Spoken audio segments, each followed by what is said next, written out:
5 on the worst survivor in the game is Hanson. All three of his perks is okay. Breakdown is when you get unhooked and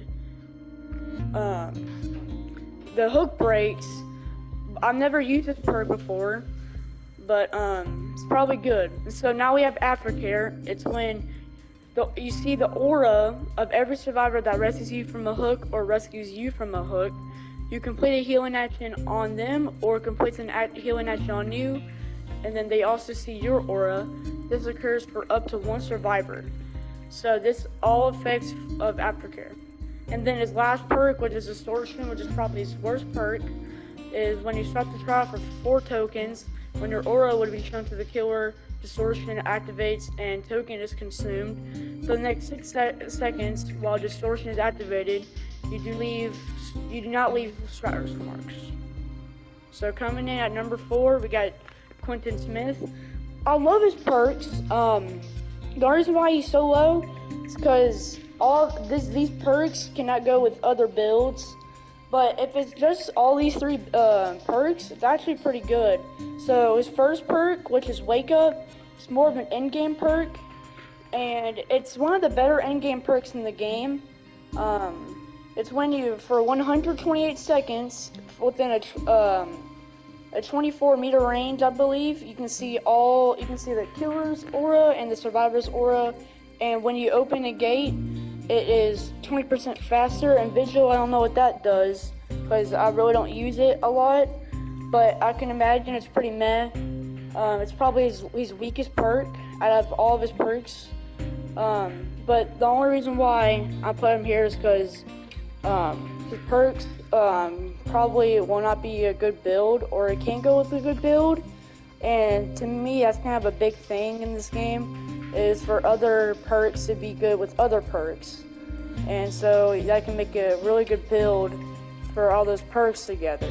So that's why I have Quinton Smith here at number 4. So coming at number 3, used to be my main when I first started this game back in the beta. It's gonna be Ace. All 3 of his perks is okay. Up the ante is when you have like Kindred or something, and it widens the range of it, which means if the kill originally the range was like 24, you say, and with this perk, it can go up to maybe 30 or 31 meters instead of 24. And then you have Ace in the Hole. It's when your first kiss you unlock has a guaranteed rare item or purple item. It's pretty good. And then Gambler, I don't know what that does, I'm gonna be honest with you. But I like to go over the good perks that you could potentially use in the build, and Ace in the Hole is probably his best perk. Besides Up the Ante. So that's why I have Ace here at number 3. So coming here at number 2, we have Zarina. All 3 of her perks are pretty ass, besides Off the Record. It's when you're unhooked or escape from the hook.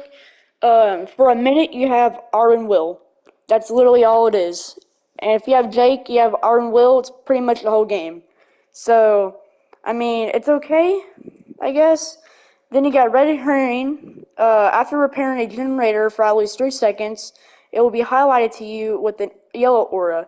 The generator stays highlighted until it's fully repaired, or you repair a new generator or enter a locker. Entering any locker will trigger a loud noise indicator for the killer. Red Herring can only be triggered once every minute. So if you unlock a generator, or if you repair a generator after 3 seconds, it's going to stay yellow until you finish it. And then For the People is one of the assest perks I've ever seen. You risk your life, which is a suicidal perk. It's when you heal another survivor without a medkit to instantly heal them from a dying to injured, or from injured to healthy. But the bad thing is you become injured, or if you're injured, you die, or you're in a dying state. So that's a really ass perk, and you're in the broken status effect. So that's not a good thing. So that's why I have Zarina here at number 2.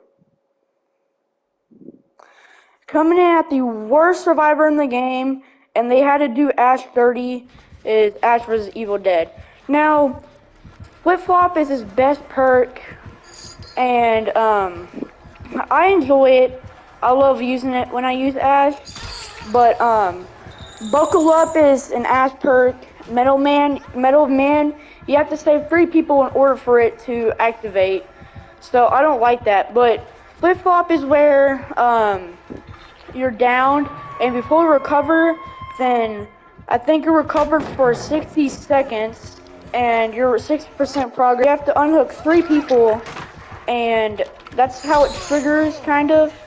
Um, I don't, I, I don't know what it really does, and then Buckle Up is a bad perk. I forgot what it is, because that perk is just ass. People say it's the worst perk in the game. Maybe, definitely a top 5 bad perk. If I did a perk tier list, it'd honestly be an ass. A very, very, very ass type of perk. So that's why I have Ashcare #1, even though he's a legend in other games and movies. I let go of the button. We can make it, we can make it, we can make it. Oh. Here, I need to get the hook save.